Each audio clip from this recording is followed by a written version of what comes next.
안녕하세요, 역TV입니다. 오늘은 드디어 바로 그분, 박정희 전 대통령보다도 훨씬 더 상반된 평가를 받고 있는 대한민국 초대 대통령 이승만에 대해서 알아보겠습니다. 그는 1875년 황해도 평산군에서 태어났습니다. 1875년은 일본의 조선 침략 전초전이라 할 수 있는 운요 사건이 일어난 해였죠. 이승만은 얼마 지나지 않아 서울로 가게 되었고 쭉 서울에서 성장하게 됩니다. 이승만은 성장하여 과거 시험을 준비하게 되는데 이 당시의 과거 제도는 일반 평민이 합격하기 굉장히 어려웠고 그마저도 1894년 갑오개혁으로 폐지되었죠. 모든 걸 과거에 매달렸던 이승만은 이후 배제학당에 들어가게 되는데 배제학당은 시인 김소월, 학자 주시경 등 유명한 인사들이 거쳐가는 곳입니다. 자, 배제학당에서의 교육과 인맥은 이승만의 인생에서 매우 큰 비중을 차지하게 되는데 조선이라는 나라의 틀 안에서 과거에 합격하여 입신양명하는 것이 자신의 길이라 생각했던 인물에게 영어, 서양의 자유주의, 민주주의적 사상과 기독교적 사상은 우리가 생각하는 것보다 큰 충격이었을 겁니다. 자, 이승만은 배제학당을 졸업하고 독립협회에서 활동하게 됐는데 독립협회 활동을 하면서 조선의 무능을 비판하기도 했고 독립협회는 민중의 권리와 참정권, 국가의 자주성 등을 부르짖으며 사회의 개혁과 계몽운동을 전개하던 단체였습니다. 1890년대는 조선이 아직 주권을 완전히 빼앗긴 시점이 아니었지만 이미 조선, 대한제국은 정상적인 주권을 행사하는 국가라고 보기 어려운 상황이었죠. 당연히 민중의 권리와 급진적인 개혁을 추구하던 독립협회는 고종이나 조선왕실 보수파의 공격을 받게 됩니다. 나라가 망해가는 상황에서도 일단 왕실의 권위와 자신들의 권익을 지키고자 하는 모습을 볼 수 있습니다. 이승만도 이때 잡히게 되는데 그는 감옥에 들어가게 되었고 옥중에서 독립정신이라는 책을 집필하기도 합니다. 이 책은 미국에서 나중에 출간되고 물론 일제강점기 내내 금서로 지정됩니다. 이승만은 1904년 8월에 석방되었습니다. 그는 이후 미국으로 가게 되는데 대한제국의 대신이었던 민영환과 한규설의 부탁으로 밀서를 가지고 조국을 위한 외교활동을 전개하게 되죠. 단순히 뛰어난 인재일 뿐만 아니라 이제 영어를 할 수 있으니까 이 점이 크게 작용했을 겁니다. 미국으로 간 이승만은 존 헤이 국무장관을 만나기도 하고 루즈벨트 대통령을 잠깐 만나기도 하며 외교활동을 폈지만 큰 소득은 없었습니다. 1905년 대한민국이 외교권을 상실하는 을사조약이 체결되고 이후 얼마 지나지 않아 이승만을 지원해주던 민영환은 자결하게 되죠. 사실상 이 조약으로 인해 대한제국은 일본의 보호를 받는 간판뿐인 국가가 되었습니다. 이후 이승만은 조지 워싱턴 대학을 졸업하고 하버드 석사과정에 들어갔지만 석사학위를 취득하지 못하고 프린스턴 대학원에 들어가게 되는데 그곳에서 박사학위를 취득 후 1910년에 추가과정 이수를 통해 하버드 석사를 따냅니다. 이승만은 이후 10월에 고국으로 돌아오게 되는데 이미 조국은 경술국치로 주권을 완전히 상실한 후였죠. 현대인들이 정확하게 체감을 할 수는 없겠지만 이 당시 미국 유학의 하버드, 프린스턴 등 최고의 명문대학에서 석박사 학위를 취득한 이승만의 경력은 이것만으로도 엄청난 추앙을 받았습니다. 서울과 지방을 돌며 강연을 하고 YMCA 등에서 엄청나게 많은 청년들이 몰려 그의 인기와 명성을 보여주었습니다. 그러나 개신교적 강의와 민족주의적 사상을 조금씩 섞어서 강의하던 그에게 점점 일본의 감시가 심해지고 그는 미국 선교사들의 보호를 받고 세계 감리교 평신도 대회에 참석한다며 다시 조국을 떠나게 됩니다. 여기까지 가장 중요한 포인트는 이승만은 서방의 신식 교육을 배운 과거의 구시대적, 전통적 세계관에서 벗어난 몇 안 되는 인물이었다는 것입니다. 이승만은 세계 감리교 평신도 대회가 끝나고 딱히 활동할 근거지를 찾지 못했는데 그때 과거 수영 생활에서 형제 같은 친분을 쌓은 박용만의 권유로 하와이로 갈 것을 결심하게 됩니다. 하와이는 한인 노동자 교민사회가 활동하고 있었고 박용만은 이미 이곳에서 어느 정도 입지를 만들어 놓았던 사람입니다. 박용만은 철저한 무장투쟁론자였는데 대조선 국민군단과 대조선 국민군단 사관학교를 설립하고 미국 본토의 가장 핵심 단체인 대한인국민회의 중심 인물이었습니다. 이승만은 기본적으로 해방전 내내 외교 독립론을 밀고 나갔던 사람이었는데 그는 이역만리 땅에서 병력을 양성해 공격을 준비한다는 박용만의 생각과 대립했고 독립은 약간의 병력을 양성한다고 이루어지는 것이 아니라 강대국들의 이익관계 안에서 그들의 힘을 빌려야만 가능하다고 생각했습니다. 박용만은 이승만이 교민사회에서 활동할 수 있게 도와주었으나 이승만은 차근차근 교민사회에서 자신의 입지를 다져나가며 세력을 불려나갔는데, 이승만은 대한인국 민회에 속한 교민들이 낸 성금을 자신에게 직접 전달하게 하고 학생 기숙사와 땅을 자신의 명의로 하는 등 더는 박용만도 참을 수 없게 하는 사건이 발생하는데, 결정적으로 1918년 대2의 회기감사에서 장부상 여러가지 부정행위가 나오게 되어 감정의 골이 폭발하게 되는데, 이승만 측은 명확한 해명을 하지 않고 결국 조사원들과 이승만 세력 간의 유혈 사태로까지 번지게 됩니다. 문제는 이승만 본인이 이들을 하와이 경무청에 폭행죄 등으로 직접 고발하는가 하면 이들을 박용만 패당이라고 직접 언급했고, 이들은 미국 땅에서 한국 군대를 만들고 미국과 일본 사이의 평화를 해치려는 자들이라 증언하므로, 이것은 먼 타지에서 베일 활동을 하는 한인들을 같은 한인의 지도자급 인물이 직접 나서 비난함으로써 엄청난 파장을 불러일으켰고, 결국 박용만과 그 지지 세력들은 분열하여 나가고 하와이 교민사회 역시 분열하게 됩니다. 이승만은 이런 사건들로 하와이 지방총회를 장악하게 됩니다. 1919년 3월에는 역사적 사건인 3.1 운동이 있었고, 이승만은 3월 10일에서야 이를 듣게 됩니다. 이후 4월에는 필라델피아 한인대회에 참석하는데, 이 비슷한 시기에 우리 대한민국에 있어 근간이 되는 상해 임시정부가 탄생하게 됩니다. 이승만은 미국에서 자신이 임시정부의 수반으로 선출되었다는 소식을 듣게 되는데, 이때는 아직 임시정부가 정식으로 출범한 시기는 아니었고 국무총리의 직함을 받게 됩니다. 4월 23일에는 한반도 본토에서 임시정부, 일명 한성정부가 선포문을 발표했는데, 이 정부 조직의 직책도 이승만을 1인자, 집정관 총재로 삼았습니다. 자, 어느 곳이든 미국에 있는 이승만을 1인자 아니면 임시적 2인자로 하고 있는 것을 볼 수 있는데, 이런 걸 보면 당시 이승만이 어떠한 위치였는지 알 수 있죠. 1919년 9월에는 상해에서 각각의 임시정부들이 통합된 대한민국 임시정부가 정식으로 출범하게 되고, 이승만은 초대 대통령으로 선출됩니다. 이승만은 임시정부와 협의하지 않고 구미위원회를 설치했는데, 사실 이는 이승만이 독단으로 설치한 기구였고 미주 지역에서 받는 재정까지도 귀속된 부처라 임시정부 인사들과의 갈등이 본격화되는 이유가 되기도 합니다. 이승만은 상해 임시정부와 전문으로 소통했는데, 아무래도 이런 방식은 좀 문제가 있죠. 이승만은 상해로 떠났고 12월에 도착하게 됩니다. 자, 임시정부에는 무장투쟁론자들이 엄청나게 많았습니다. 또 사회주의 사상을 기반으로 하는 인사들 역시 굉장히 많았죠. 특히 국무총리 이동희는 공산혁명을 주장했던 사람으로 미국식 민주주의와 사상적 체계를 우선으로 하는 이승만과는 필연적으로 충돌하게 되는데, 이동희는 이승만에게 대놓고 대통령에서 물러나라고 했다는 일화도 있습니다. 이승만은 특히 재정 부분을 양보하지 못했는데, 임시정부의 애국금, 성금 등과 미주지역의 성금까지 모두 장악함으로써 감정과 갈등이 폭발하게 됩니다. 상해 생활에서 답답함과 염증을 느낀 이승만은 1921년 임시정부의 대표로 워싱턴 군축회의에 참여하게 되고 각국 대표들에게 독립청원서를 제출했지만, 임시정부는 국제사회의 인정을 받은 집단이 아니었기에 본회의에 참석하지는 못합니다. 이는 그의 외교 독립론을 적절히 수행한 것이라 할 수 있지만 별다른 성과를 내지는 못하는 경우였는데, 그는 상해로 복귀하지 않았고 결국 1925년 3월에 임시정부에서 탄핵당합니다. 이승만은 강력히 반발했지만 이후 임시정부에 대한 재미 한인사회의 지원을 끊고 완전히 돌아서게 됩니다. 자, 이승만은 철저하게 보스 기질이 있는 사람입니다. 이 사람은 남 밑에서 일할 사람이 못 되고 무조건 자신을 중심으로 자신이 주도해야만 직성이 풀리는 그런 성격을 가지고 있는 사람입니다. 그런 스타일 때문에 그는 가는 곳마다 갈등과 분열을 만드는 것을 볼 수 있습니다. 그런데도 많은 인정을 받았고 반대로 많은 증오와 분노의 대상이 되었다는 것도 볼 수 있습니다. 이후 미국을 중심으로 활동하는데 임시정부를 김구가 주도하게 되면서 어느 정도 관계를 회복하게 됩니다. 그는 1933년 임시정부의 요청을 받고 스위스 제네바 국제연맹 총회에 참석했고, 여기서도 독립문제를 정식 회의 의제로 채택해 줄 것을 부탁했지만 일본의 방해로 정식 의제로 올라가지 못합니다. 당시 강대국들은 극동에서 소련의 입지를 견제하기 위해 일본의 힘이 필요한 상황이었죠.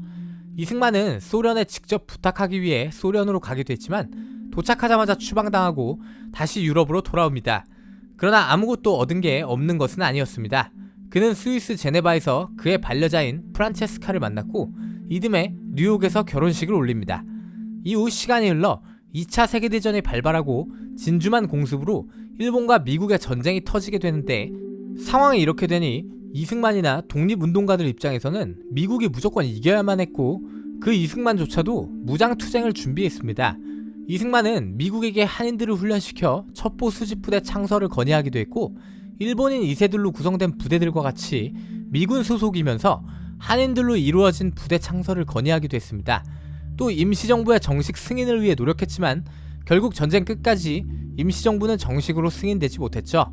1943년 11월 카이로 회담에서는 드디어 적절한 시기에 적법한 절차를 거쳐 한국의 자유와 독립을 허용할 것이라는 발표가 나오는데, 물론 적절한 시기라는 것은 매우 불확실한 말이지만 이 발표는 조국의 독립을 위해 싸우고 있는 모두에게 큰 성과라고 할 수 있었습니다. 1945년 8월 15일 일본이 드디어 항복함으로써 우리는 갑작스러운 해방을 맞이합니다. 자, 이승만의 외교 독립론은 일리가 있는 하나의 계파였고 나름의 활동을 했지만 사실 큰 효과를 볼 수는 없었습니다. 물론 무장 독립론이나 기타 다른 계파들의 활동도 그것이 조국 해방에 결정적인 역할을 했다고 할 수 있는 것은 없었죠. 우리 대한민국의 비극은 이렇게 찾아오게 되는데, 우선 해방 후 스스로 자립하고 이끌어 갈 만한 명분과 확실한 세력을 갖춘 집단이 없었습니다. 이 모든 것이 스스로 독립을 쟁취하지 못했기 때문이죠. 프랑스는 사실 나치 독일에 점령당하고도 자유프랑스 망명정부가 연합국의 분명한 일원이었죠.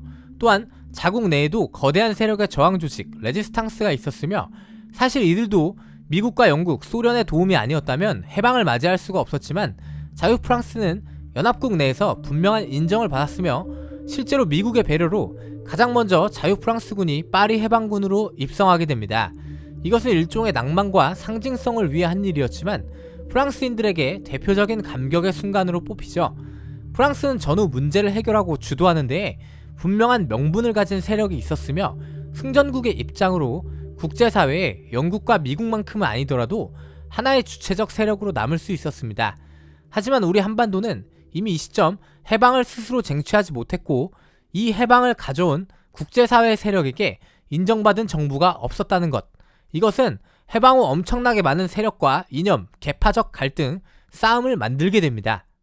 가장 먼저 나선 사람은 여운형이었죠. 여운형은 조선건국준비위원회, 일명 건준이라 불리는 단체의 위원장이었습니다. 하지만 당시 미소 양국은 한국을 당장 독립시킬 생각이 없었고 미군과 소련군이 각각 들어오게 되는데, 대의적인 명분은 일본군의 무장 해제였습니다. 자, 현재의 대한민국은 임시정부를 그 근간으로 하고 있으며 임시정부를 계승한 국가임을 헌법에 명시하고 있죠.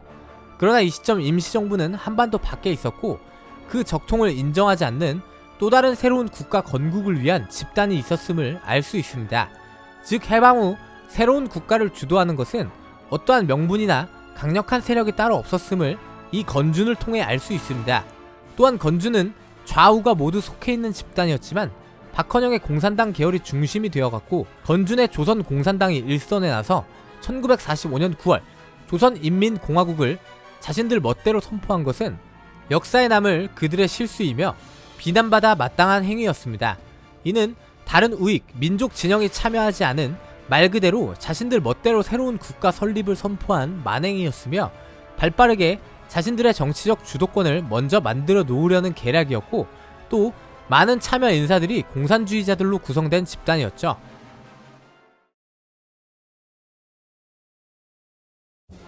미군은 한반도로 들어와 당연히 어떠한 세력이나 정부도 인정하지 않고 미 군정이 실시됩니다.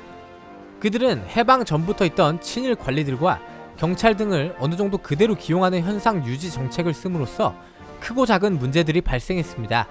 하지만 미국의 입장으로서는 당장 실무를 보던 이들을 기용하는 것은 세세한 부분을 뜯어고칠 여력이 없는 상황에서 어쩔 수 없는 부분도 있었죠. 이승만은 10월 16일 늦었지만 해외에서 독립운동을 하던 인사 중에서는 가장 빠르게 고국으로 돌아왔습니다. 11월 말이 돼서야 중경 임시정부 요인들이 귀국하기 시작했습니다. 앞서 세력을 만든 조선인민공화국을 당연히 임시정부는 인정하지 않았고, 좌우의 합작을 꾀하는 사람들조차도 어디까지나 임시정부 아래로 조선인민공화국을 넣으려고 했지, 임시정부가 조선인민공화국 아래로 들어가거나 대등한 합작을 생각하지 않았고, 특히 김구는 임시정부의 적통성을 내세웠습니다. 이렇게 되니 좌와 우의 대립과 갈등은 점점 깊어졌고 막상 일본에게서 해방이 되었어도 혼란한 상황은 계속되었죠. 이런 상황에서 1945년 12월 16일 모스크바에서 미, 영, 소 3국 외상회담이 열리게 되는데 여기서 독립국가로 재건설하기 위해 임시정부를 수립할 것, 그것을 위해 미소 공동위원회를 열 것, 미, 영, 소 중에 4국 신탁 통치를 실시하며 이 방안을 임시정부와 상의할 것, 이 같은 조항들이 나왔고 각국이 이에 합의했습니다. 이승만과 임시정부 인사들은 반발하여 신탁 통치를 전국적으로 반대했으며 조선인민공화국 세력 역시 신탁 통치를 반대했으나 다음해 1월 2일 모스크바 3상회의 결정을 지지한다고 발표했습니다. 이는 조선인민공화국 세력의 일부 인사들도 반발하는 사건이었으며 반탁투쟁은 독립과 자주성을 열망하는 민중에게 명분과 호소력을 가지고 있었고 좌익 세력은 많은 비난을 받게 됩니다.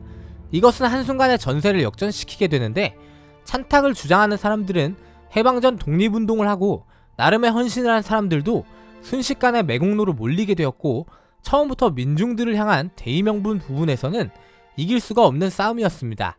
결국 모스크바에서 있었던 협약에 따라 미소공동위원회가 1946년 3월 20일 서울 덕수궁에서 열리게 되는데 소련은 반탁투쟁을 한 정당들과 인사들을 통합된 임시정부 구성에서 제외할 것을 요구했습니다. 반탁투쟁은 반소 운동적 성향까지 같이 있었기 때문에 소련에는 굉장히 껄끄러운 부분이었죠.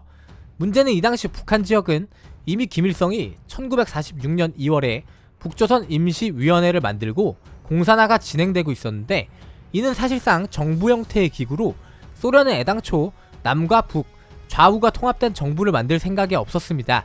이들에겐 자신의 입김이 작용할 수 있는 정부가 만들어지는 것이 우선이었죠.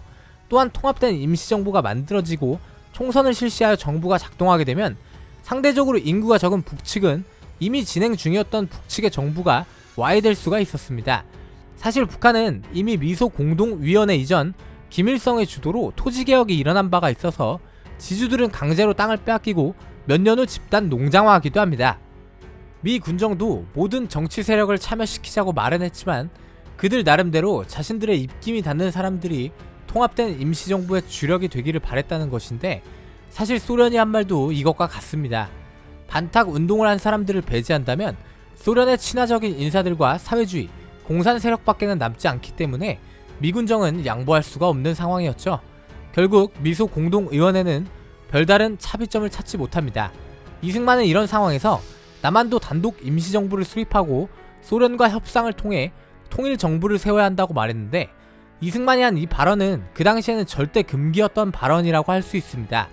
이것은 당시 지도자급 거물 인사 중에서 처음으로 분단을 이야기했던 그야말로 단순한 개인의 발언이 아닌 대사건이라고 할 수 있는데 당시 모두가 통일정부를 세워야 한다고 말하고 있었고 미군정 역시 이를 위해 노력하는 입장이었는데 이런 발언을 했으니 엄청난 비난을 받을 수밖에 없었으며 김구나 김규식, 미군정마저도 이승만을 비난했습니다. 이승만이라는 사람은 기본적으로 절대로 사회주의 공산 세력과는 어떠한 합의나 대화가 불가능한 사람이죠. 그가 어떠한 긍정적인 목적을 가지고 이 발언을 했을 수 있지만 그의 지지 기반이나 함께하던 동료들에게 큰 비난을 받는 사건이었습니다. 이런 상황에서 좌우 합작이 열리게 되는데 미군정은 이런 상황에서도 통일 정부를 원했고 우익에서도 중도 우익이라 할 수 있는 거물 김규식과 중도 좌파에 가까운 여운형을 중심으로 좌우 합작 정책을 지지하고 밀어주려고 했습니다. 여운형은 좌우 합작을 환영했고 김규식은 망설이다가 이를 받아들였죠. 좌와 우의 여러 대표 인사들이 모인 이 좌우 합작은 서로 간의 합의와 조율을 통해 좌우 합작 7원칙을 좌우 대표들이 발표하게 됩니다. 이 발표는 해방 후 좌우 대립이 극심해지고 혼란을 거듭하며 통일된 정부 수립을 전혀 진행하지 못하고 있던 현실에서 그래도 좌우의 중심 인물들이 조율과 양보를 통해 나온 결실이었기에 큰 의미가 있습니다. 그러나 좌우합작 7원칙은 신탁 통치를 일단 찬성하는 것이기에 중경 임시정부 인사들과 한민당 보수 인사들까지 들고 일어났고 남노당파들도 이를 인정하지 않아 아무런 의미 없는 합의가 되고 말았습니다. 이런 와중 이후 미소 공동의원회는 2차 회담까지 완전히 깨지고 말았고 결국 미 국무장관 조지 마셜은 한국 문제를 유엔이 다루도록 제의했고 유엔 총회는 1947년 11월 14일 유엔 감시하에 남북한 총선거를 통해 정부를 수립하기로 결의하게 됩니다. 여기서 중요한 것은 정치적 입장이 다시 작용했다는 것인데, 유엔이 결의한 것은 남북의 인구 비례에 따른 총선거였죠. 당연히 당시 남한의 인구는 북한보다 많았고, 또한 이미 정부의 성격을 가지고 있는 세력이 권한을 행사하고 있었던 북측과 이를 지지하는 소련은 이 상황이 마음에 들 리가 없었죠. 당시 한반도 인구는 남한이 3분의 2 가까이 차지하고 있었습니다. 1948년 1월 유엔 임시 한국위원단이 서울로 파견되었고 많은 환영을 받았지만, 당연히 김일성은 유엔 임시 한국위원단이 북한에 들어올 수 없게 막았습니다. 소련 역시 반대의 입장을 유엔에 전달했죠. 막상 도착은 했지만 총선에 대해 진행을 할 수가 없었고, 논란이 지속되자 유엔 소총회는 1948년 2월 26일 표결하여 남한 지역에서만 총선거를 실시할 것을 승인했습니다. 이는 이승만이 원했던 결과가 이루어진 것이죠. 이런 과정에서 김구는 2월 10일 3천만 동포의 읍고함이라는 제목의 성명을 발표했습니다.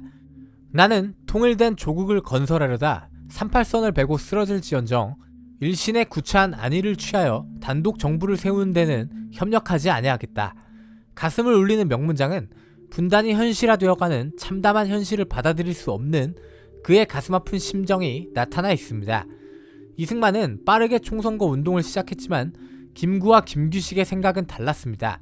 이 두 사람은 끝까지 분단을 막아보려고 했으며 2월 16일 북측의 지도자 김일성과 김두봉에게 통일정부 수립을 위한 남북회담을 제의하게 됩니다.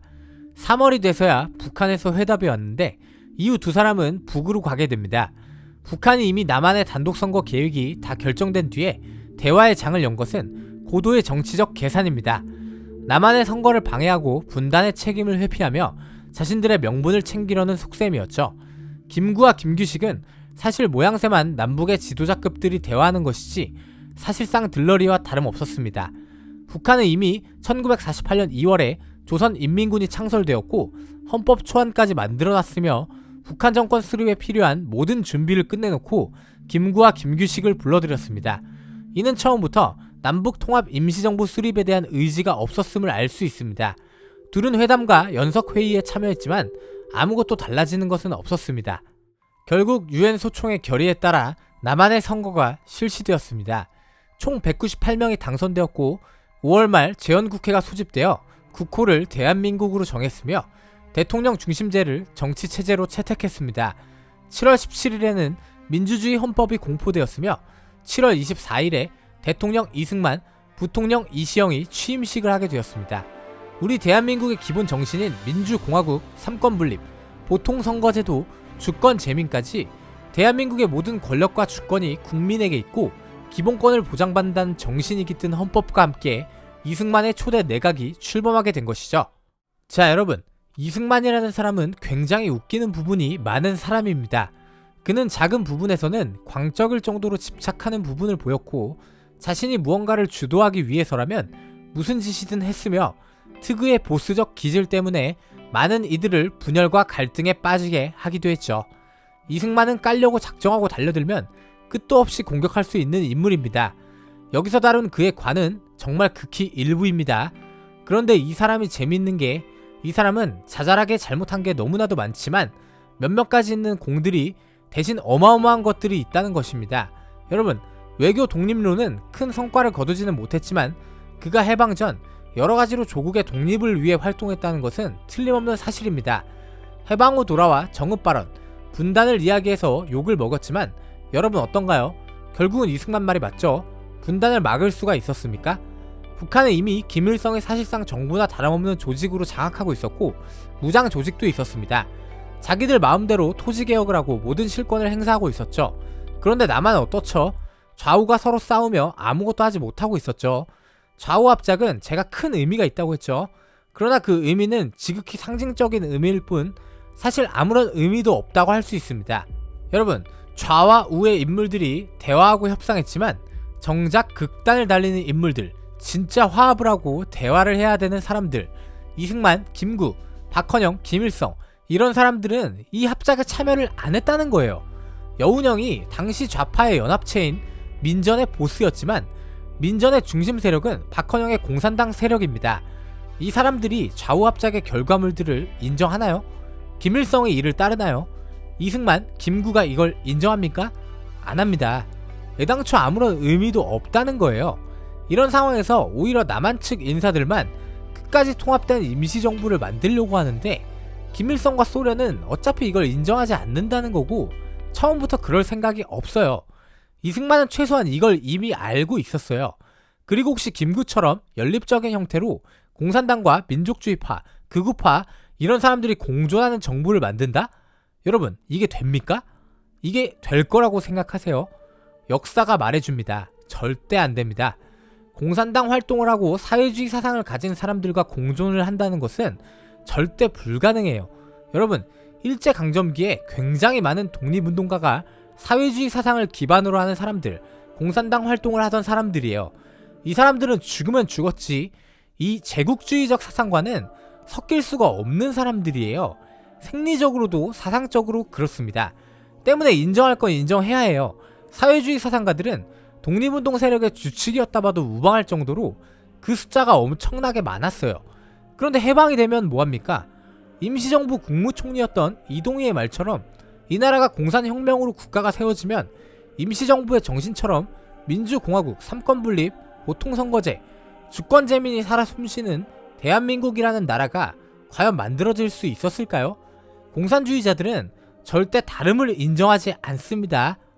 여러분들은 다들 이걸 알고 계실 거예요. 여러분, 중국, 북한, 쿠바에서 다른 정당 활동과 사상으로 국가를 바꿀 수 있습니까? 그곳에 평등, 자유, 인권이 존재해요? 근로만 평등하고 근로만 자유롭고 인권이 보장되죠. 남한만의 정권을 빨리 수립해야 한다고 했던 이승만을 다들 웃기는 인간이라고 했지만 어떻게 됐죠? 결국 그의 말이 맞았고 실제로 그의 말처럼 됐죠. 만약에 박헌영, 김일성 등도 모두가 통합된 정권을 수립하는데 열성인데 이승만이 이를 반대하고 이런 말을 했다면 그건 이승만이 잘못되었다 할 수 있겠죠. 근데 이미 이전부터 북이 모든 실권을 행사하고 무력 집단을 만들고 공산화를 준비하고 있고 공산주의 세력의 본질을 미국에서 살면서 누구보다 잘 알고 있는 이승만이 이러한 자세를 취한 건 이건 욕먹을 게 아닙니다. 오히려 엄청난 그의 공이라 봐야 한다고 생각합니다. 시대의 본질을 유일하게 파악하고 있는 거예요. 그렇다고 좌우합작을 하면서 통일정권을 세우려고 했던 사람들이나 어떻게든 분단을 막아보려고 했던 김구, 김규식 같은 인물들을 또 비난하면 안 됩니다. 우리의 시점으로 보면 안 됩니다. 우리는 모든 것을 손바닥 안에서 하늘 위에서 많은 사료와 증거들로 이를 볼 수 있지만 이 당시 사람들은 그렇지 않습니다. 우리의 기준으로 그렇다고 이들을 비난해서는 안 됩니다. 김구와 김규식은 사실 어느 정도 다 알고 있으면서도 딱히 방법이 없으니까 어떻게든 해보려고 했을 확률이 상당히 높습니다. 많은 역사 강사, 역사학자들이 이승만을 분단의 원인으로 뽑고 가르치지만 저는 말도 안 되는 소리라고 생각합니다. 분단은 이미 김일성과 소련의 주도하에 북에서 먼저 모든 것을 장악했고 한반도는 이미 미소의 강대국들 사이 폭풍 속에 있었죠. 또 미국은 정말로 남북 통일 정부를 수립해 주려고 했지만 후반에는 트루먼 독트린이 발표되고 소련과 대립하게 되면서 국제 정세적인 문제도 있었습니다. 그리고 초기 내각 당시의 힘은 이승만 맘대로 막 모든 것을 행사할 수 있는 그런 시점은 아닙니다. 이는 9월 9일 김일성을 수상으로 한 내각을 구성한 조선민주주의인민공화국도 다 마찬가지입니다. 중국의 예난파, 소련파 등 북한도 절대 무시할 수 없는 세력들이 함께 권력의 중심부에 있었습니다. 때문에 전쟁이 끝난 후 대대적으로 김일성 단독 체제로 가기 위해서 숙청에 일어나는 것이죠. 자, 반민특위, 제주 4.3 사건, 여순 사건 등 여러 사건을 거치고 이승만은 북진 통일을 매일같이 말하고 있었죠. 북한 같은 경우는 한술 더 떠 소련과 스탈린에게 구체적인 남침 계획을 설명하고 추진했습니다.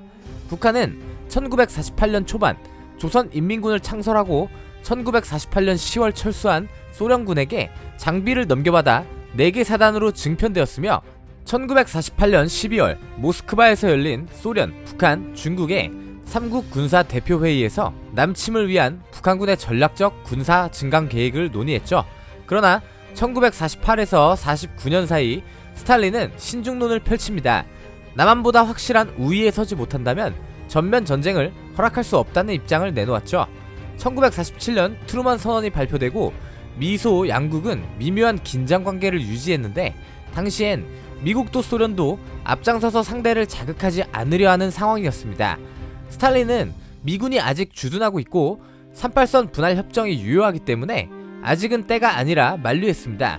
이는 빠르게 한반도를 공산화하고자 했던 북한 지휘부 측에게는 좋지 않은 상황이죠. 북한의 계획이 진전을 보인 것은 1950년대 초였는데 1949년 10월에는 중국이 공산화되었고 국민당은 대만으로 쫓겨났죠. 우선은 이것이 바로 한국전쟁 발발에 큰 영향을 끼친 첫 번째 이유였다고 할 수 있습니다. 이때 중국 공산당과 함께 항일운동을 전개했던 조선의용군이 북한인민군으로 합류하게 되는데, 이들은 무장 독립투쟁의 영웅이었던 김원봉이 조직한 조선의용대에서 갈라져 나온 조직으로 북한으로 돌아와 한국전쟁의 인민군 주력 부대가 되었습니다. 항일운동을 위해 만들어진 부대가 일제가 패망하고는 동족상잔의 비극에 가장 앞장선 부대가 되었다는 점은 참으로 황당한 일입니다.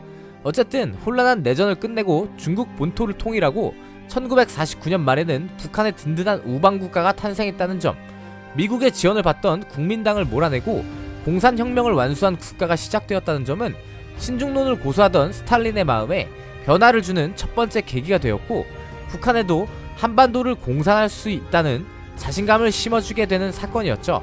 중국의 공산화와 비슷한 시기 1949년 9월 소련의 원자탄 실험 성공 역시 중요한 부분입니다.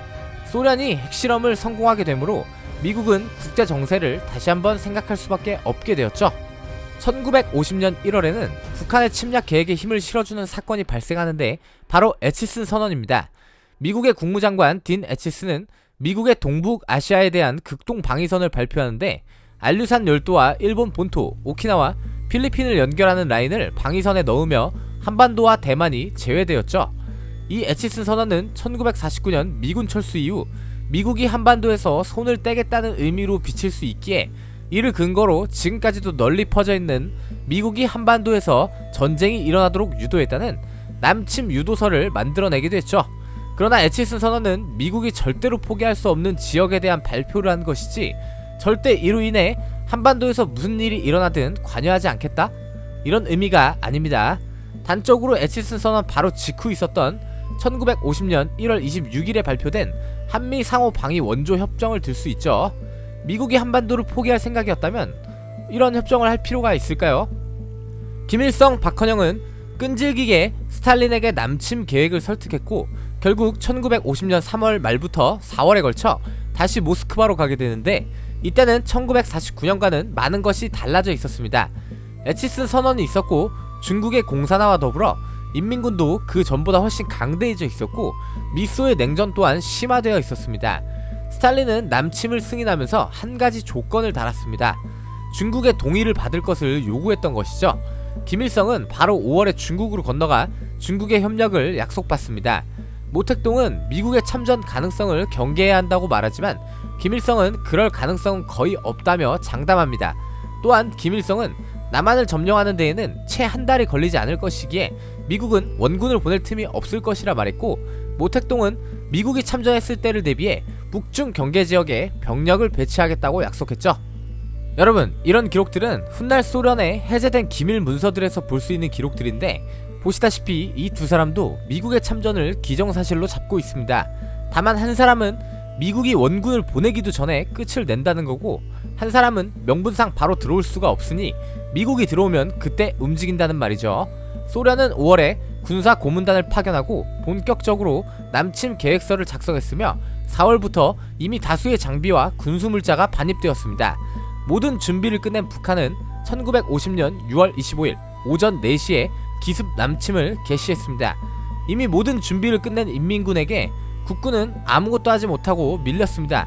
동부전선 인민군은 순식간에 개성, 동두천, 포천을 점령했고, 서부전선은 파주, 문산이 곧장 점령당해 서울은 풍전등화와 같은 상황이었죠.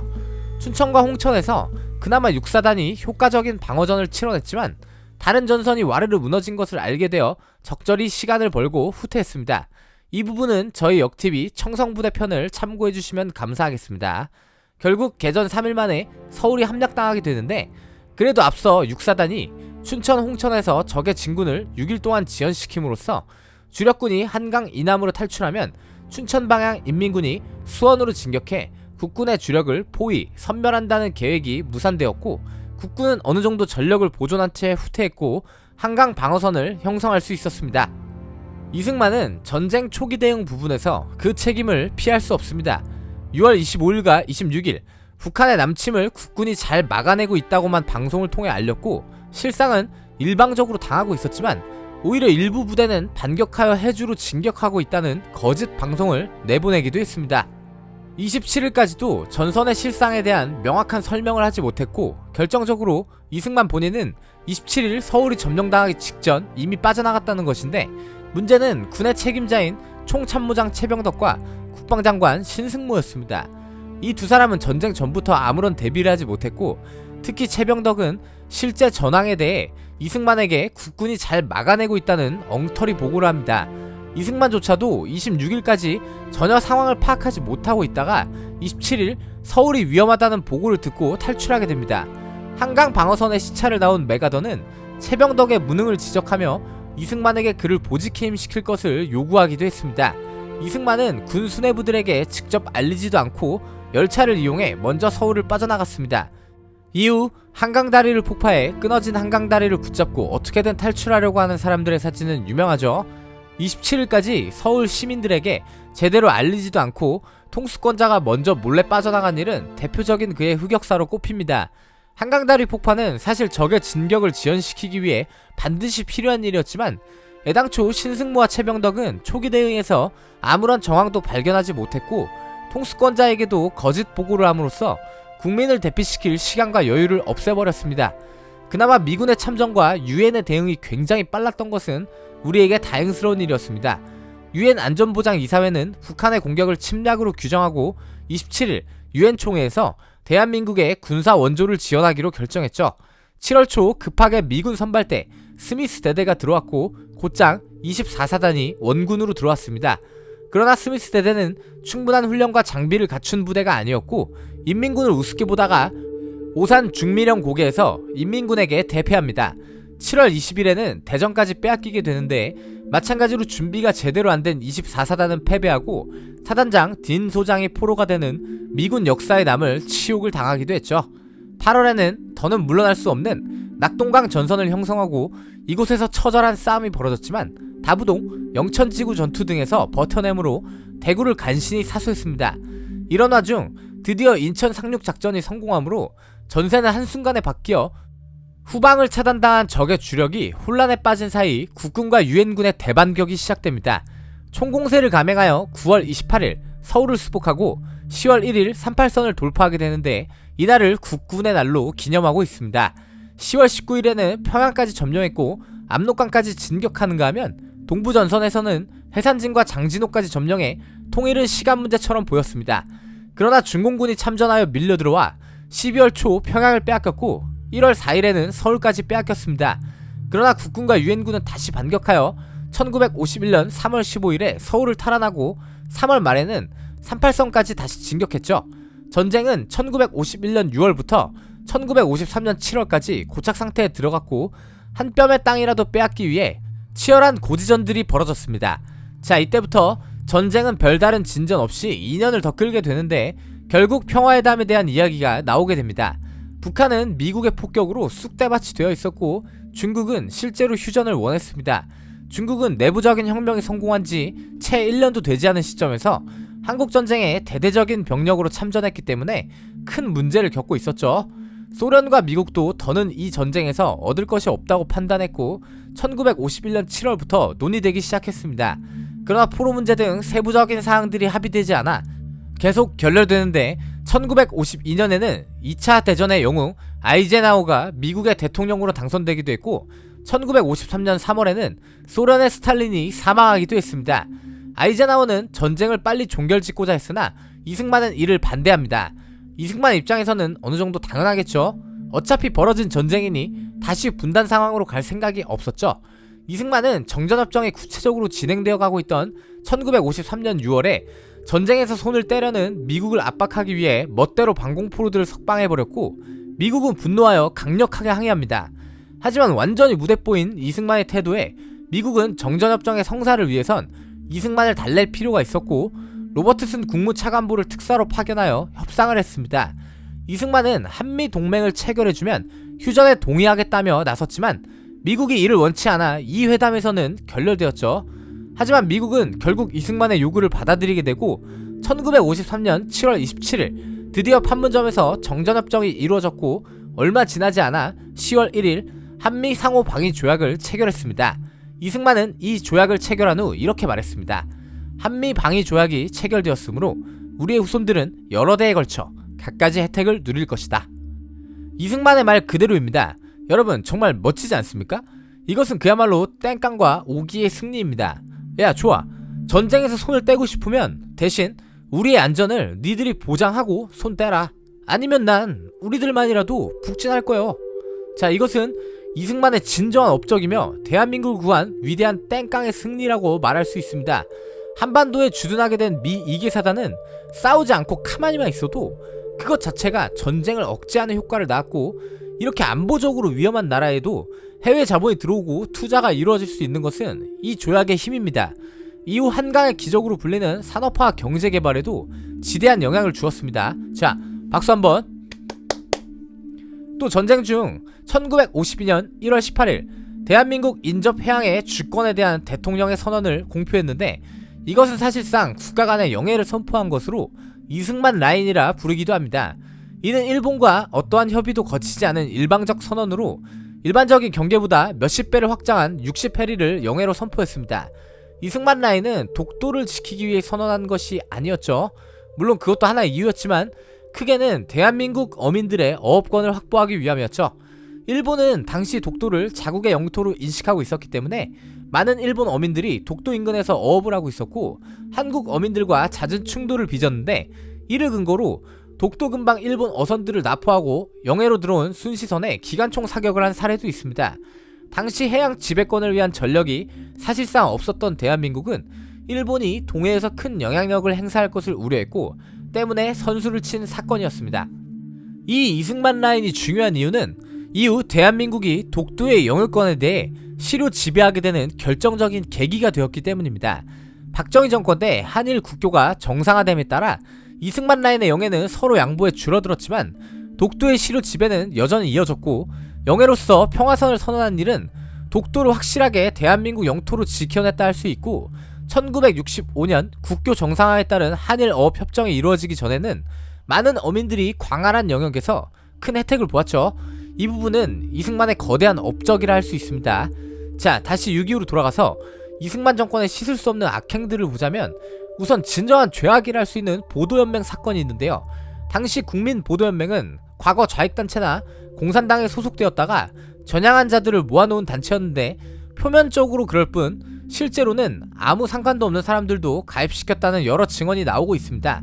또 할당이 있었고 이를 채우기 위해 강제로 가입되거나 월복자가 있으면 그 가족이나 친척들까지 가입되어 의무적으로 반공 교육을 받고 그 과정에서 체벌이나 폭력의 피해를 입는 등 국가에 의한 인권 유린이 있었죠. 이승만 정권에선 6월에 전쟁이 터지고 내내 후퇴하면서 전국적으로 이 보도 연맹원들을 학살했습니다. 이유는 혹시 모를 위험을 없애는 것이었죠. 자, 여러분, 그리고 한국전쟁이 얼마나 웃기는 전쟁입니까? 시작하자마자 다 밀려서 대한민국 거의 끝쪽인 낙동강까지 밀리고, 인천 상륙전 이후는 거꾸로 북한 거의 끝까지 밀고 올라가죠. 근데 중공군 들어오고 다시 밀려서 서울 아래로 내려갑니다. 그 다음 또 서울을 수복하고 가운데 38선까지 올라가죠. 전선이 이렇게 이동하는 기간이 불과 1년도 채 걸리지 않았습니다. 기껏 해봐야 9달 정도 사이에 일어난 일들이에요. 밀고 밀리면서 서로 죽고 죽이는 동안 얼마나 많은 증오와 분노에 의한 학살이 자행되었겠습니까? 그런데 보도연맹은 정권이 자국민을 정리하는 차원에서 일어나는 엄청난 학살이었다는 겁니다. 보도연맹의 보는 지킬 보자이고 도는 인도할 도자인데, 국가가 지켜주고 이끌어주기 위해 만든 집단을 무자비하게 죽였다는 것이죠. 이는 이승만 정부가 절대 책임을 피할 수 없는 죄악입니다. 그러나 국가는 이를 철저하게 은폐했으며 1980년대로 와서야 어느 정도 알려지게 되고, 2000년대로 들어와 노무현 대통령이 직접 국가 권력으로 일어난 이 참상에 대해 사과를 발표한 바 있습니다. 1951년 2월에는 11사단이 거창군 일대의 민간인을 무자비하게 학살한 거창 양민 학살 사건도 있었습니다. 이때는 퇴각을 하지 못한 인민군들이 빨치산으로 활동하면서 이를 토벌하다가 아무 죄도 없는 주민 700명 이상이 학살당한 사건이었죠. 1950년 12월에는 이승만 정권의 욕이란 욕을 다 가져다 퍼부어도 모자란 국민방위군 사건이 있었습니다. 국민방위군은 인민군과 중공군이 밀려 내려오자 또다시 서울과 적에게 점령당한 지역에 장정들을 두고 빠질 수 없기 때문에 급하게 청장년들을 동원하여 만든 조직이었는데, 이들은 다시 북한에 끌려가거나 인민군에 동원될 수도 있었기에 자발적으로 국민방위군에 들어가고자 하는 청년들이 많았죠. 그러나 마땅한 수송수단도 없었고 보급도 제대로 이루어지지 않았으며 고위층의 횡령과 뇌물 등의 범죄로 아무런 지원 없이 스스로 이동해야 했기 때문에 엄청나게 많은 인원이 추위와 굶주린 질병으로 목숨을 잃었습니다. 5만에서 9만여 명이 죽고 동상에 걸리고 병에 걸린 사람만도 20만 가까이 된다고 추산되는데, 아무리 적에게 점령당할 위기에서 급하게 청장년들을 소집해 이동시켜야 했다지만 한겨울에 식량도 피복도 제대로 지급하지 않고 동원해 죽게 만든 것은 용서받을 수 없는 이승만 정권의 죄악입니다. 당시 소집에 응한 청년들은 최소한 국민방위군으로 들어가면 식사나 안전이 보장될 것이라 생각하고 들어간 이들도 많았을 것입니다. 그러나 국가는 철저하게 이 청년들을 배신했죠. 진상이 밝혀지자 국회와 언론은 이승만 정부를 맹렬하게 비난했고, 이승만은 5월에 국방장관 신성모를 경질하고 이기붕을 국방장관으로 부임시켰습니다. 어떠한 상황에서도 굽히는 경우가 거의 없었던 이승만도 이 사건의 처리에서는 국방장관을 경질하고 김인군 등 5명의 간부를 사용시킨 것만 봐도 알 수 있는데, 보도연맹은 당시 확실한 진상이 드러나지 않았고 거창학살은 그래도 빨치산을 토벌하는 과정에서 있었던 일이라 철면피로 나갈 수 있었지만 명백한 정권의 실수였고 책임을 피할 수 없었던 이 국민방위군 사건은 당시 이승만 정권에 얼마나 큰 파장을 주고 있었는지를 알 수 있습니다. 한미 상호 방위 조약, 이승만 라인은 이승만의 커다란 공적이라 볼 수 있지만 6.25 전쟁의 초기 대응의 책임과 전쟁 중 일어났던 무자비한 학살의 책임을 피할 수는 없습니다. 이승만은 고도의 정치적 감각이 있는 사람이었고 방공포로를 석방해 욕을 먹더라도 압박 전술을 써 미국을 결국 협상의 테이블로 끌고 나와 원하는 것을 손에 넣었습니다. 자, 월남전 때 미국은 반전 여론이 급격하게 확산되자 손을 떼죠.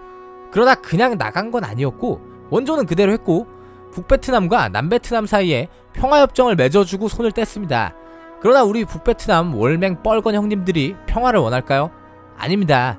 그들은 미국과 우방들이 떠난 후 평화협정을 일방적으로 무시하고 남베트남으로 진격해 멸망시킵니다. 애당초 그럴 생각이었고 우방국들이 빨리 떠나라고 평화협정에 동의한 겁니다. 응우엔 반티에우 남베트남 대통령은 미국에 개입하지 않았고 약속을 어겼다며 항의했지만 미국은 돕지 않았죠. 여러분, 한미 상호 방위 조약은 이런 문제를 없애버렸습니다. 이승만의 해안에선 평화협정, 정전협정 이런 건 하나도 중요하지 않아요. 왜냐?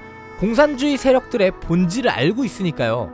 이승만의 땡깡은 미군 자체를 무조건 주둔시킴으로써 이유를 막론하고 전쟁이 터지면 미군이 개입할 수밖에 없는 진정한 신의 한 수였습니다. 북한이 월맹과 다를까요? 미군이 없으면 뻘건분들이 과연 보고만 있을까요? 공산주의자들은 다름을 인정하지 않습니다. 당연히 공존도 인정하지 않아요. 남베트남이 평화협정 하나 믿고 미군과 우방국들을 보냈다가 어떻게 됐습니까? 이승만의 생때나 다름없는 땡깡으로 인한 이 조약은 그의 말처럼 대한민국이라는 국가의 혜택을 후손들이 누리게 해주었습니다. 50에서 60년대엔 확실하게 단독 전력으로도 경제적으로도 우리가 북보다 분명 한 수 아래였어요. 그런 상황에서 미국이라는 확실한 카드가 없었다면 정말 남베트남처럼 멸망해 위대하신 어버이 수령 김일성 장군님 만세를 저와 여러분들이 외치고 있었을지도 몰라요. 이건 정말 아무리 강조해도 모자란 업적입니다. 그러나 6.25 전쟁 당시 이승만 정권의 죄악은 마찬가지로 아무리 강조해도 모자란 엄청난 과오입니다. 공을 쫓는 사람은 과를 덮으려 하고 과를 부각하려 하는 사람은 공을 인정하지 않아요. 한쪽은 이승만이 무슨 짓을 해도 무조건 위대한 지도자라고 하고 한쪽은 박정희 아니었어도 무조건 그 정도는 살게 돼 있었다 라고 하지 않습니까? 역사라는 게 그렇습니다. 역사는 사건 사고를 기록하는 것이 아니라 인간이 걸어온 길을 기록한 것입니다. 인간은 신이 아니기에 언제나 불완전한 존재이며 때문에 인간이 걸어온 길은 영광과 슬픔, 상처가 공존합니다. 이승만이 누군가에겐 국부, 건국의 아버지, 대한민국을 구한 영웅이란 평가를 들으면서도 왜 최악의 지도자, 최악의 학살자란 평가도 같이 듣는지, 누군가를 무조건 찬양하거나 추앙하거나 증오하거나 비난하기보단 이 인물의 명과 암을 통해 더 나은 미래로 가는 교훈을 얻어야 한다고 생각합니다. 역사는 반복된다라는 말도 있지 않습니까? 자, 이렇게 6.25 전쟁의 과정에서 수많은 일이 있었지만 그런 난장판 중에도 1952년 대통령 선거를 치릅니다. 1948년 정부 수립부터 대통령은 국회에 의한 간접 선거였지만 국민 직접 선거로의 개헌안이 상정되었습니다. 그러나 국회는 내각 책임제를 원하고 있었고 이승만과 자유당은 이를 인정하지 않고 직선제를 요구했습니다.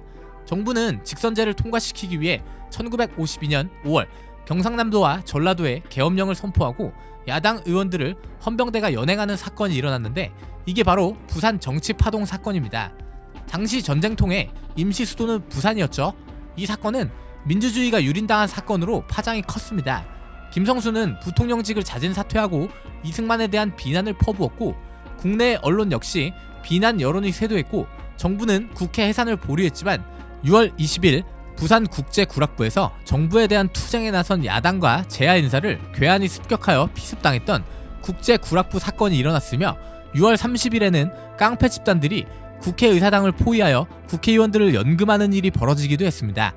결국 7월 4일 정부의 입장이 반영된 대통령 직선제와 국회 측의 개헌안 중 국무위원 불신임권을 골라 발췌 개헌이 발의되었고 군경이 국회를 포위한 상황에서 압도적인 표로 개헌안이 통과되었죠. 이승만은 74.6%의 지지를 받아 재집권에 성공합니다. 중요한 것은 당시 대한민국의 법으로 대통령은 미국과 같은 4년 중임제였습니다. 48년에 초대 대통령이 된 이승만은 52년에 당선되면서 헌법상 다시 출마할 수 없게 되었죠. 1954년 다시 국회의원 선거가 실시되어 이승만의 자유당은 압승을 거둡니다. 이승만은 1956년에 다시 대선에 나오기 위해 1954년 11월 개헌을 시도했습니다. 초대 대통령인 자신에게는 예외를 적용해 3선 중임 금지를 철폐하는 개헌안을 발의한 것이죠. 자유당 의원들이 앞서 많은 의석을 확보했으니 자신감이 있었는데 가결에 필요한 표는 136표였습니다. 그러나 역사가 재미있게 흘러가기 위해서였는지 한 표 부족한 135표가 나오게 되고 단 한 표로 인해 개헌안이 부결되는 사태가 일어났지만 이승만과 자유당은 다시 이것이 가결되었음을 발표하게 되는데 소수점 이하를 무시하고 찬성률을 반올림하여 가결을 선포하는 기적의 논리를 폈습니다. 이것이 4.4 5.입 개헌입니다. 이렇게 이승만은 1956년 대선에 다시 나올 수 있게 되었죠.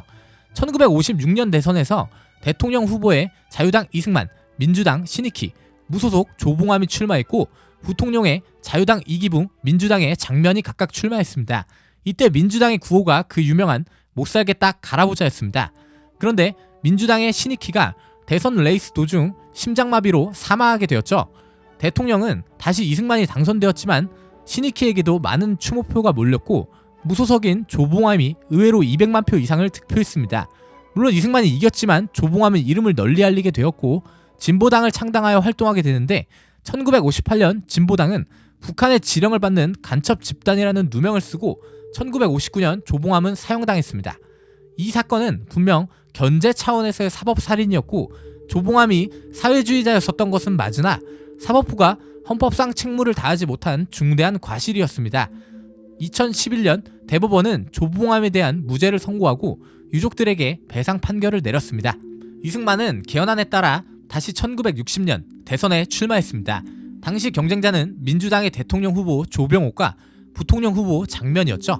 당시 부통령에 이기붕을 출마시켰는데 56년 대선에서는 부통령을 내줬지만 60년 대선은 상황이 달라졌습니다. 이승만의 나이가 80을 넘겼고 앞서 신익희가 대선을 진행하던 중 세상을 떠났던 예도 있었죠. 만약 고령인 이승만이 사망하거나 대통령직을 정상적으로 수행할 수 없는 상황이 오게 된다면 큰일이기에 부통령도 이기붕으로 확보를 해야 하는 상황이었습니다. 이때 56년 대선과 비슷한 상황이 벌어지는데 민주당 후보 조병옥이 병으로 인해 미국으로 수술을 하러 떠났다가 별세하게 됩니다. 이렇게 되니 부통령 선거는 더더욱 중요해졌습니다. 대통령은 이승만으로 이미 굳혀졌기 때문이죠. 이기붕은 4년 전 부통령 선거에서 장면 후보에게 패배한 적이 있었습니다. 이렇게 시작된 3.15 선거는 대한민국 역사에 남을 부정선거였습니다. 깡패들을 동원해 야당 참관인들을 내쫓는가 하면 3인조, 5인조로 투표해 누굴 찍는지 감시를 하는 경우도 있었고 투표용지 자체를 바꿔치기 하는 경우도 있었죠. 또 선거 이전 학생들과 그 가족들을 장면 후보의 연설회에 불참시키기 위해 주말에 또 등교시키고 표면적 이유도 황당하게 토끼사냥, 영화관람, 시험 등을 이유로 했기 때문에 대구고, 경북고, 대구공고 등 시내의 고등학교 학생들이 독재 정부와 부정선거를 규탄하며 거리로 뛰쳐나왔습니다. 이것이 228 학생 의거입니다. 논란 속에 치러진 선거 결과는 놀라웠습니다. 장면의 득표율은 말이 안 되는 수준으로 떨어졌고 이기붕은 80%에 가까운 득표율이 나왔으며 선거 당일 자유당의 만행을 경험한 이들은 누가 봐도 이 선거가 부정선거임을 알아차렸죠. 민주당은 3.15 선거를 부정선거로 규정하고 무효를 선언했으며 여기저기서 부정선거를 규탄하는 시위가 일어났습니다. 특히 마산에서 고등학생들의 주도로 시위가 일어나는데 시위에 참여했던 김주열 학생이 행방불명되었다가 한참 후인 4월 11일 마산 앞바다에서 시체로 발견되었습니다. 최루탄에 머리를 관통당한 상태로 바다의 시신이 떠오른 것이죠.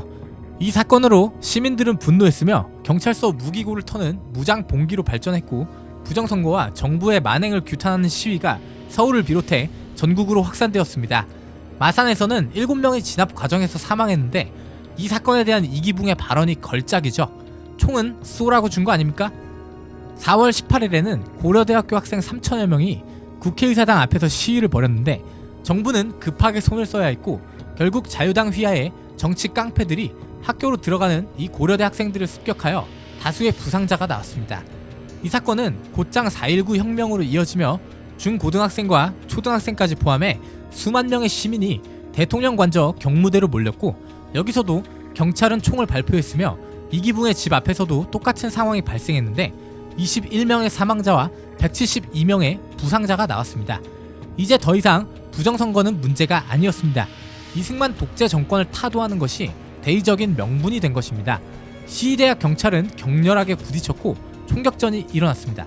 다행히 계엄사령관 송효찬은 계엄군에게 시민들을 선제 공격하지 말 것을 명령했고 군이 시민의 편으로 돌아서자 시위는 탄력을 받아 며칠간 더 지속되었습니다. 25일에는 대학 교수들까지 거리로 나와 이승만의 하야를 요구했고 미 대사까지 찾아와 하야를 권유했습니다. 이승만은 결국 4월 26일 오후 하야 성명을 발표했습니다. 대한민국 역사에서 처음 국민의 힘으로 독재자를 끌어내린 승리였죠. 도망다니던 이기붕은 소식을 듣고 급하게 서울로 돌아왔지만 아들 이강석이 이기붕과 아내 박마리아, 동생 이강욱을 권총으로 살해하고 자살했습니다. 국민을 향해 총을 쏜 비극에 대한 해명으로 총은 쏘라고 준 것 아니냐고 말했던 그가 아들의 총탄에 의해 죽음을 맞이한 것은 어떠한 동정의 여지도 없을 것입니다. 이승만은 결국 미국의 도움으로 1960년 5월 29일 하와이로 건너갔고 허정 외무부 장관이 대통령 권한 대행이 되었죠. 4.19 혁명은 놀라운 부분이 있는데 발단이 되는 사건부터 후기까지 고등학생, 중학생들이 주축으로 참여했던 민중항쟁이었다는 것입니다. 이승만 정권의 업적 중 하나가 교육 분야인데 1949년부터 6년제 의무교육화 제도를 도입하였고 문맹퇴치 운동을 벌였으며 실제로 1945년 해방 당시에는 문맹률이 80%에 육박했지만 1959년에는 22%로 줄었습니다.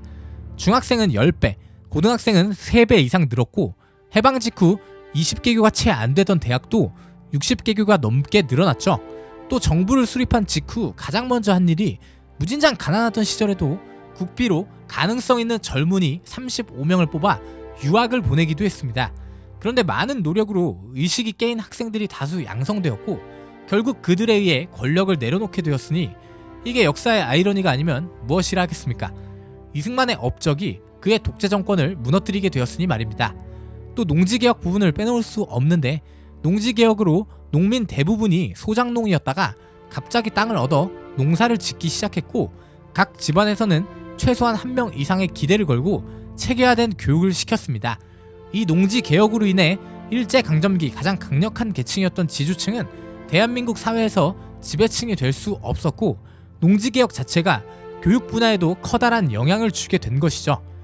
또한 이미 개혁으로 대한민국 여론의 동요를 막아 한국전쟁이 발발했음에도 공산화를 방지하는 결과를 낳았다는 시각도 있습니다. 그러나 아이러니하게도 이승만의 두 가지 업적은 그의 정권을 끝내는 계기가 되었습니다. 이승만은 미국으로 건너가서도 사실 귀국을 간절히 원했지만 거부당하고 죽을 때까지 다시 조국의 땅을 밟지 못한 채 1965년 7월 19일 90세의 나이로 숨을 거두었습니다. 이후 출범한 이 공화국은 채 1년을 넘기지 못했고 5.16으로 정권을 잡은 박정희에겐 이승만의 귀국은 아무래도 달갑지 않았을 것입니다. 독립운동가였으며 대한민국 정부를 수립한 그였지만 조국과 한참 떨어진 타지에서 쓸쓸하게 죽음을 맞이한 것입니다. 저는 이승만의 최후가 우리 역사에서 굉장히 가슴 아픈 부분이라 생각합니다. 또 해방 전, 해방 후 대한민국을 이끌었던 대표적 지도자 4인방 이승만, 김구, 김규식, 여운형 모두가 비참한 최후를 맞았다는 것을 주목할 필요가 있습니다. 김구와 여운형은 암살당했고 이승만은 쫓겨나듯 타국으로 건너가 귀국도 거부당하고 죽음을 맞이했죠. 그러나 가장 가슴 아픈 최후를 맞은 사람은 바로 김규식이 아닐까요? 여운형과 김구는 그들이 어떻게든 막아보고자 했던 민족 간의 비극을 보지 않은 채 세상을 떠났습니다. 하지만 좌우합작과 남북회담 등에서 평화통일된 조국을 꿈꿨던 김규식은 결국 동포끼리 서로 죽고 죽이는 이 전쟁의 참상을 직접 보았고 그것도 북한군에 의해 납북되어 그곳에서 병으로 세상을 떠납니다. 김규식은 이 비극이 어떻게 끝나는지 보지 못하고 떠났지만 우리 대한민국이 오늘날 경제적, 문화적, 정치적 강국으로 우뚝 선 것이 그의 노력과 공로에 대한 최고의 보상이 되지 않을까 생각합니다. 물론 그가 꿈꾸던 통일된 조국은 아직 실현되지 않았지만 조국과 국민은 김규식이라는 거인이 있었음을 기억해야 하겠습니다. 이승만이라는 사람은 대한민국 근현대사에서 박정희와 함께 가장 핵심적인 인물입니다. 똑같은 독재자였던 박정희는 한국갤럽 2019년 역대 대통령 선호도에서 2위를 차지했고 과거에 1위를 차지한 적도 있었죠.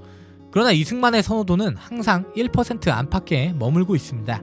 그는 특유의 스타일 때문에 독립운동가로 활약하던 당시에도 수많은 분열과 다툼을 유발했고 정권을 잡고 유지하기 위해 무슨 짓이든 했으며 자유민주주의 대한민국 정부를 수립한 인물이지만 정작 민주주의의 가치관을 철저하게 파괴한 인물입니다. 그러나 이승만은 틀림없이 조국의 독립을 위해 싸운 독립투사이며 자유 대한민국 정권을 수립하고 공산 세력으로부터 조국을 지켰으며 대한민국 교육개혁의 공로가 있고 이후 대한민국을 구한 업적인 한미 상호 방위 조약과 농지개혁, 충주 비료 공장과 문경 시멘트 공장 등을 준공하여 중화합공업 발전의 토대를 만들었습니다. 저는 개인적으로는 역사를 대하는 사람으로서 또한 양심과 지성을 중시하는 사람으로서 이승만이 너무나 위대하고 훌륭하고 우리가 본받고 마냥 영화해야 할 사람이라곤 말할 수 없습니다. 하지만 누군가가 저에게 이승만이라는 사람이 그 시대에 꼭 필요했던 사람이라고 생각하는가? 라고 묻는다면 저는 무조건 그렇다고 대답하겠습니다. 이승만이 개인의 탐욕과 커다란 잘못이 있는 사람인 것은 부정할 수 없습니다. 하지만 시대의 본질을 파악하고 있던 유일한 지도자였고 그 시대에 반드시 필요했던 인물이라고 생각합니다. 전쟁이 끝나고 그의 폭주를 막을 만한 사람이 없었다는 것은 안타까운 일이지만 아직 100년도 안 된 현 시점에서 받는 최악의 평가가 과연 오랜 세월이 지나 어떠한 역사의 심판을 받게 될까요? 흥미로운 일입니다. 누군가에게는 국부, 자유민주주의의 수호자, 누군가에게는 최악의 지도자이며 학살자, 독재자로 기록되는 문제적 남자, 그 사람이 바로 우리 대한민국 초대 대통령 이승만입니다. 잃었던 나라의 독립을 다시 찾는 일이 얼마나 어렵고 힘들었는지 우리 국민은 알아야 하며 불행했던 과거사를 거울 삼아 다시는 어떤 종류의 것이든 노예의 멍에를 매지 않도록 해야 한다. 이것이 내가 우리 민족에게 주는 유언이다. 대한민국 임시정부 초대 대통령, 대한민국 초대 대통령 우남 이승만.